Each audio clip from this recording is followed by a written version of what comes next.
You didn't get here by accident. And before your mind starts inventing a logical explanation, an algorithm that pushed you, a random click, a moment of boredom, I need you to pay attention to what has happened to you in the last 3 days. Something has changed. An invisible weight settled in your chest in the early hours of the morning. You woke up tired even though you slept the right amount of hours. Old thoughts returned uninvited. Those questions you swore you had buried, about who you are, about what you're doing with your life, about why you keep repeating the same patterns despite knowing you need to change. You stared at the ceiling at 3 in the morning and felt a restlessness that had neither name nor address. You picked up your phone thinking you'd get distracted, and the distraction didn't work. You had breakfast and it didn't wake you up. You talked to people and felt like you were behind a pane of glass. And while the world outside went on as normal, inside you there was this silent hum, as if a frequency had turned up in volume and only you could hear it. You didn't know how to name it. Now you will. Because July 31st is not just any day on the calendar. The ancient sages knew exactly what it carries, and in the next few minutes you will understand why your presence here is the first proof that this window has already begun to open inside you. You will understand why this restlessness is not an illness, not a phase, not a hormonal imbalance, not a lack of purpose. It is something else. Something that has a name, a structure, a function, and a deadline. And if you close this video before the end, you will lose the only thread that could transform this diffuse restlessness into real, measurable direction in the next 28 days of your life. What the ancients called mystery, we moderns call coincidence. That's the first lie that needs to fall, because as long as you treat as coincidence what is actually geometry, you will continue to be tossed around by life instead of steering it. Observe carefully the civilizations that came before ours. The Egyptians aligned their pyramids with millimeter precision to the movement of the stars, not because they worshipped stone, because they knew that the stone body emulates the time body, and that physical structures aligned with celestial structures form receivers for signals that the common mind cannot pick up. The Mayans measured time with an accuracy that our computers have only recently been able to replicate, and they weren't playing with numbers.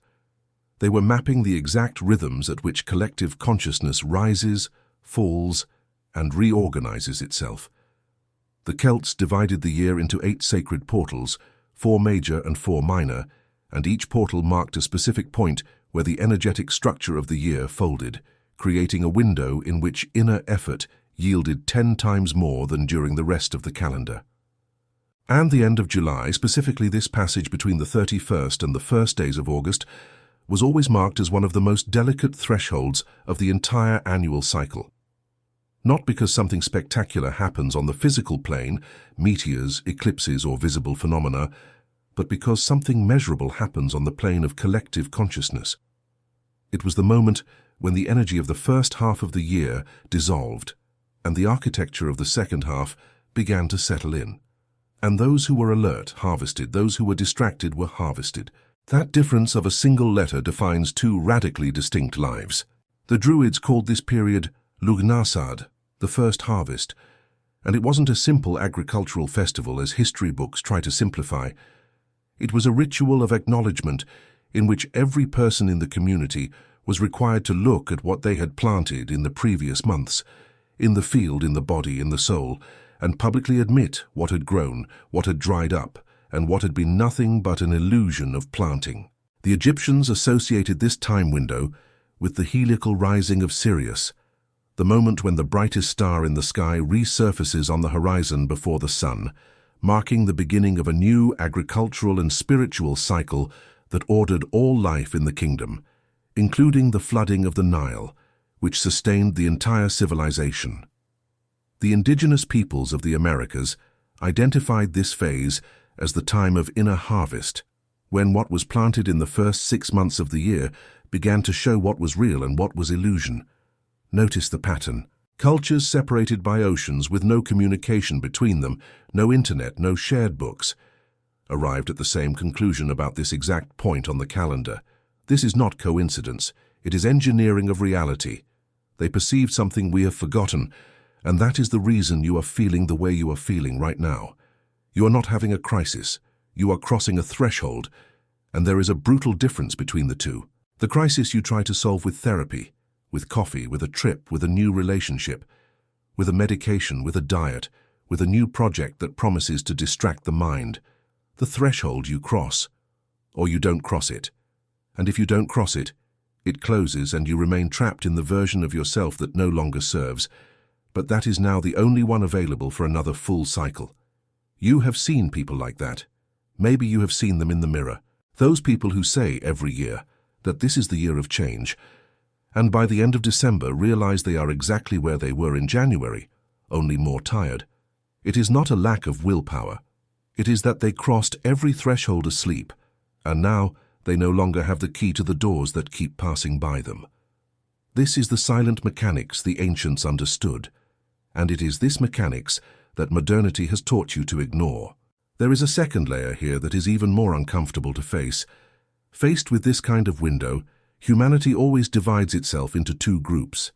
This is not elitism, it is empirical observation. The majority will feel this energy, will have the same symptoms you are having, the same restlessness, the same insomnia, the same weight on the chest, and will attribute it all to stress, tiredness, lack of vacation, trouble at work, friction in a relationship. They will seek a horizontal explanation for a vertical phenomenon. They will take a sedative, schedule a doctor's appointment, complain about life, post a veiled complaint, and move on. And the window will close without them even noticing there was a window there. Then, 3, 6, 12 months later, when life charges the price of that ignored passage, they will say they were wronged, that life is hard, that nobody helped them, and they will not remember the note that was slipped under the door in July. The minority, and by minority I am not talking about spiritual merit, I am talking about internal infrastructure. The minority recognizes that this specific quality of restlessness is not a problem, it is a summons, and they act. They do not act on the plane of more of the same, they act on the plane of reorganization. That's why I prepared Magia em 28 exercícios, as 28 chaves do despertar. It's not a course, it's not a collection of lessons you watch while washing the dishes, hoping something magical happens to you. It's a 28-day journey, a complete lunar cycle, designed exactly for the kind of person who is feeling what you're feeling right now and doesn't want to cross another window sleeping. Each exercise is a key that opens a specific layer of your consciousness, integrating the shadow you've been avoiding, turning restlessness into language, signs into practical decision, and intuition into direction that translates into real action in the physical world. If you've reached this point in the video, it's because this window has already opened in your field, and the link with all the instructions is in the first pinned comment below this video. Comment the word cross if you recognize that this moment cannot be wasted on another cycle of autopilot. Write the word, leave the seal, and come back here, because what comes now needs your full attention. This is where most people slip, and this is where we need to talk about the code that the ancients understood and that modernity no longer knows how to spell. When you hear about cycles, stars, energies, your mind, trained by modern culture, wants to categorize them into only two boxes, either mysticism or science, and what the ancients operated was neither of those things.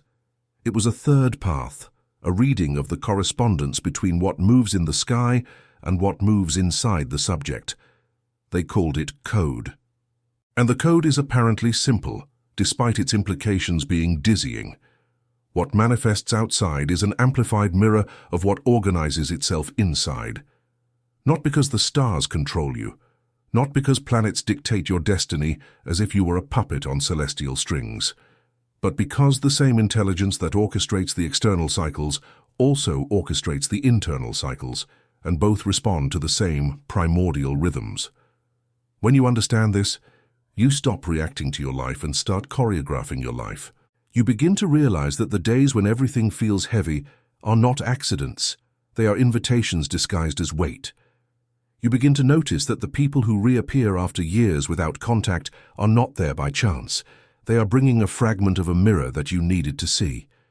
You begin to understand that the thoughts that insist, that come back 3 times in the same day, even when you try to push them away, are not neurotic obsessions.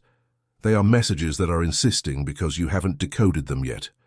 You begin to perceive that the synchronicities that accumulate, The number that appears in 3 different places, the song that suddenly plays with the exact lyrics of what you were thinking, the book that falls from the shelf on the very day you had a specific question, all of this is a language, and this language has grammar, it has syntax, it has verbs and nouns, it has verb tenses that indicate what has passed and what is coming, and whoever learns to decipher it stops being a victim of their own path and becomes its architect.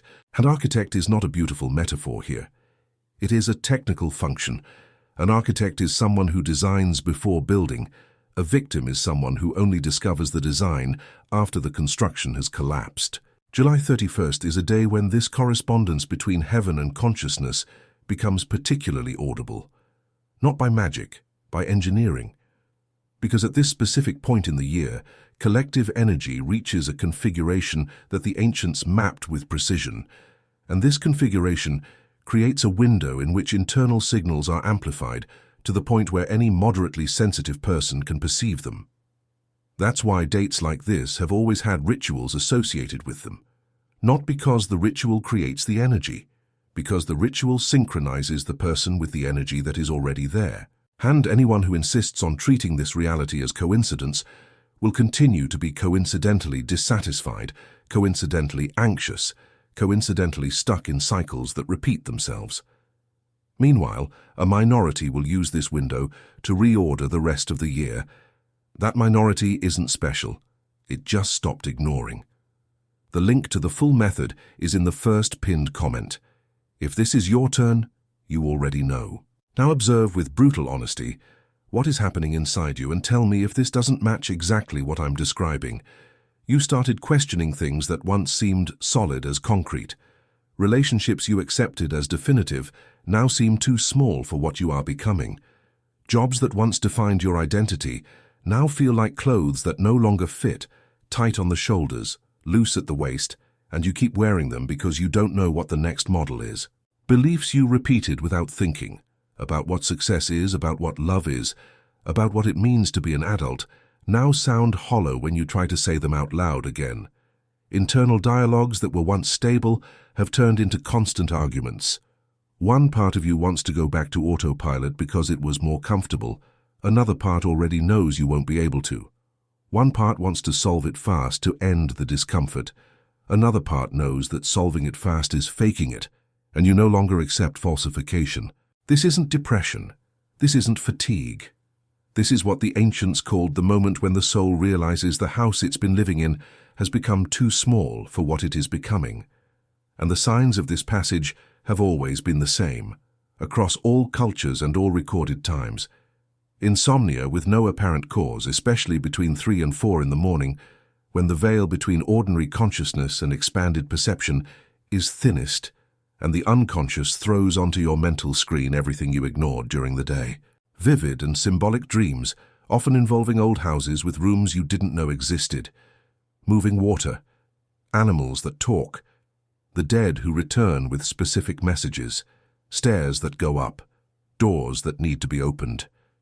Increased sensitivity to places, sounds, people, as if your skin had become thinner and the world entered with more intensity than you could process. Sudden repulsion toward environments you once tolerated without issue, parties that now drain you, shallow conversations that now feel like torture, urban noises that have become unbearable. A strange desire for silence, for nature, for water, for earth. And a silent certainty, still formless, that something needs to change but you don't know what or where to start, and that uncertainty is precisely what paralyzes you. This is not a symptom, it is a compass. And if you keep trying to silence this compass with distraction, with overwork, with alcohol on Friday night, with infinite scrolling before sleep, with relationships that serve only to keep you from being alone with that voice, you will walk through that window in your sleep. And when you wake up on the other side, you will realize you missed a rare opportunity. That's not dramatization, it's internal statistics, because most people go through their entire lives never having enough clarity to recognize these portals when they arrive. They live in the beta version of themselves until they die, never installing the update. And most of those who recognize them do not know what to do. They feel, they cry, they write in a journal, they schedule therapy, they read self-help books.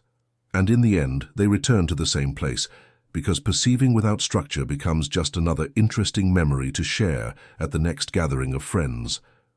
That is why recognizing is not enough. You need a method, a structure, a practical sequence that transforms perception into real measurable action in the physical plane. Perception without structure becomes philosophical anxiety. You end up reading about awakening instead of awakening. Structure without perception becomes soulless robotics. You do the exercises without knowing why and feel no difference. Only the two together, in the right rhythm, in the right cycle, make real crossing possible. And this is where we need to talk about something almost no one has the courage to name, because it requires you to look at a collective loss that humanity has silently accepted as progress. We have forgotten how to read the world. We lost a primary literacy, one that precedes all the letters in books, the literacy of internal seasons, of the body's rhythms, of the warnings that arrive before crises take hold, of the layers of intuition that operate below verbal thought. The ancients were not superstitious, as schoolbooks make them seem. They were literate in a language that modernity dismissed, because it was not useful for the economic machine that took over. You no longer produce as much when you know how to read the sky. You produce less and live more. You work fewer hours because you sense when the body asks for rest. You make fewer wrong choices because you perceive the signs before they turn into loss. You enter fewer dysfunctional relationships because intuition warns you in the first encounters. And since the system that took over does not need living people, it needs productive people, this literacy was erased, generation after generation, by schools that never taught how to read one's own body, by doctors who learned to silence symptoms instead of deciphering them, by religions that outsourced intuition to authority figures, by a culture of endless entertainment that fills every second of silence before any inner voice can speak. The outcome is that today we've reached this absurd point where a person can program an artificial intelligence but cannot interpret a sleepless night. They can invest in the stock market but cannot read a pain in their chest that isn't a heart attack. They can put together a complex goal spreadsheet but cannot translate a sudden urge to cry that appeared for no apparent reason while driving to work. This isn't evolution, it's amputation. And the worst part is that this amputation has been so well naturalized that anyone who tries to reclaim that literacy is called crazy, mystical, naive, a fugitive from reality. But real reality, the one the ancients operated in, was far broader than the reduced reality we accept as a civilizational standard. And every now and then, on specific dates in the astronomical and collective calendar, when the larger cycles push hard enough, that lost literacy tries to resurface within the more sensitive people. It resurfaces as discomfort, as insomnia, as crying for no reason, as longing for something you never consciously lived. It's as if the body remembers a language that the mind has forgotten. That's why you're feeling what you're feeling. It's not weakness, it's not a phase, it's not a chemical imbalance that needs to be corrected. It's ancestral memory trying to remember itself within you. It's the part of you that still knows how to read the sky knocking on the door of the part of you that was trained to look only at the ground. And July 31st is one of those dates when this memory knocks on the door with more force than usual, because the collective configuration amplifies each individual signal, like a choir amplifies every voice that sings together. Those who open the door cross over. Those who pretend they didn't hear it postpone it for another cycle. And postponement has a cost. The cost is continuing to live halfway, with a part of you numbed, thinking this is normal because everyone around you is also halfway, and calls it adulthood. Adulthood has become synonymous with renouncing intensity, accepting mediocrity, repeating the same thing. But the ancients, who lived without antibiotics and without electricity, had more life in 1 week than many modern people have in a decade, because they were literate in what mattered. There is a phrase that sums all of this up with surgical precision, and I want you to hold on to it, because it is the dividing line between fluffy spirituality that changes nothing and structural spirituality that changes everything. A portal is not an astronomical event. A portal is the turning point where the cost of staying trapped in the life you have becomes greater than the terror of taking the next step. You take the step, and the ground appears. Never before. You don't receive the ground to take the step. You take the step, and the ground forms beneath you. That is the mechanics, brutal and generous at the same time, that most people never accept, and so they spend their lives waiting for guarantees that never come. They stand frozen at the edge, staring into the abyss, waiting for the universe to build the bridge in front of them. And the universe waits for them to take the step. And both sides wait, one for eternity, the other for an entire lifetime, which is far less than eternity and far more final.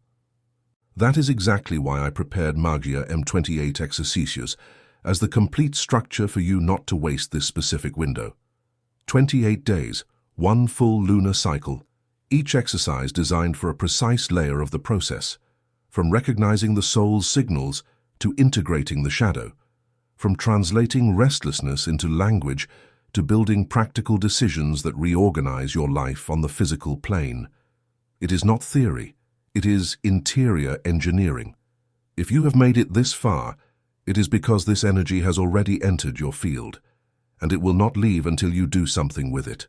The link with all the information is in the first pinned comment right now. Comment the word key if you recognize that this is the time, because once this window closes, it only reopens in the next cycle, and the next cycle is far away.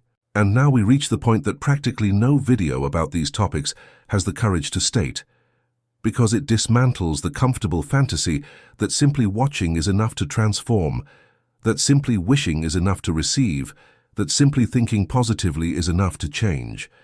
The true mystery of July 31 is not in the sky, it is not in the ancient traditions, it is not in the stars, the dates, the sacred calendars, the esoteric books stacked on your nightstand.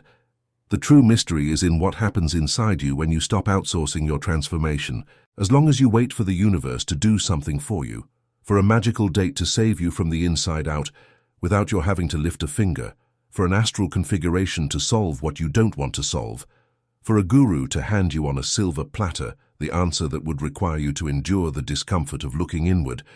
You remain a spectator of your own life, watching your own movie from the armchair, eating popcorn while the script writes itself through scenes you should be directing. And the invitation of this passage is precisely the opposite of all that. It is to stop being a spectator. It is to recognize with humility and fury at the same time that the stars do not save you. The ancients do not save you. No guru, no method, no video, no teacher saves you. What saves you is the decision you make when you finally understand that the only thing between you and the life you should be living is the courage to admit what you already know, but have been avoiding admitting with a cunning that would impress any strategist, because you are very good at fleeing from yourself. We all are. We have learned highly sophisticated escape techniques, disguised as productivity, disguised as responsibility, disguised as love for others, disguised as spirituality, and the end of July has this specific quality of making those escapes unsustainable. It is as if the window's energy temporarily shuts down the escape mechanisms, and you come face to face with what you have been avoiding all year. You already know what needs to end. You already know what needs to begin. You already know who needs to leave your circle, even if it hurts, even if that person hasn't done anything wrong on paper, even if you feel guilty just thinking about it. You already know which conversation needs to happen, the one you've been putting off for months, the one you rehearse in your head during a shower, the one you start and don't finish, the one you delay another week. You already know which lie needs to fall, that lie you tell yourself about yourself that props up half your wrong decisions. You already know which truth needs to be spoken, first to yourself, then to someone specific. And that date won't reveal anything new. It will only amplify everything already inside you waiting to be acknowledged. And that is at once the most generous and the most relentless thing in the universe. Generous because you don't need to learn anything from outside, don't need to buy wisdom in an imported package. It's all already here. Relentless because you can no longer pretend you don't know. The veil is thin. The excuses have grown cheap. And when this window closes, what you've done with it will define the energetic architecture of the next months of your life, until another window of this intensity presents itself. And it will be a while. So here's what you do now, and pay attention, because this is what separates those who watched from those who crossed over. You breathe.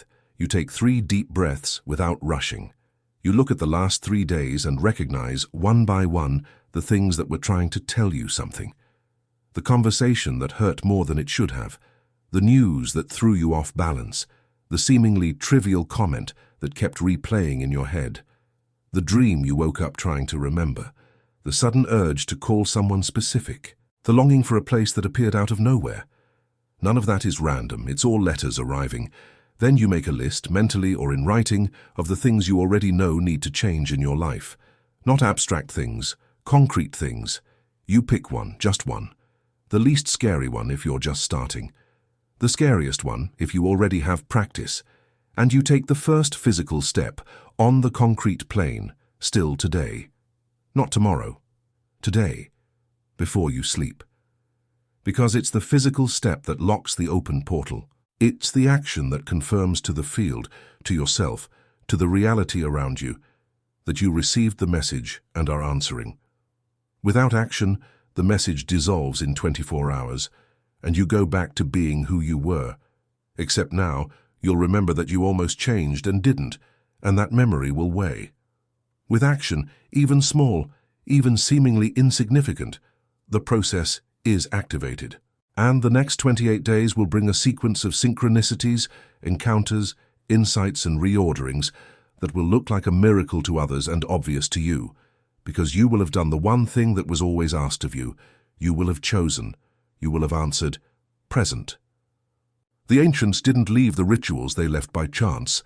Every symbolic gesture that survived time, lighting a candle, writing on a leaf and burning it, immersing yourself in running water, climbing to a high place, cutting your hair on a specific date. All these gestures were decision technologies. They weren't magic in the childish sense. They were ways of translating an internal decision into an external physical marker, so the psyche could clearly register that a choice had been made, that a line had been crossed, that a before and after had been established. Without that physical marker, the decision floats and the old self returns with full force in 48 hours. With the marker, the decision anchors, and even if the old self tries to return, it finds a different body waiting for it. That's why method matters. That's why sequence matters. That's why doing it alone without structure works for half a dozen geniuses and fails for the rest of us who are ordinary humans trying to do something rare. What you have heard so far was the preparation, the final revelation of what this specific window means for the new version of your life, and what exactly will begin to manifest over the next 28 days in your field, in your relationships, in your decisions, is in the video that now appears on the screen.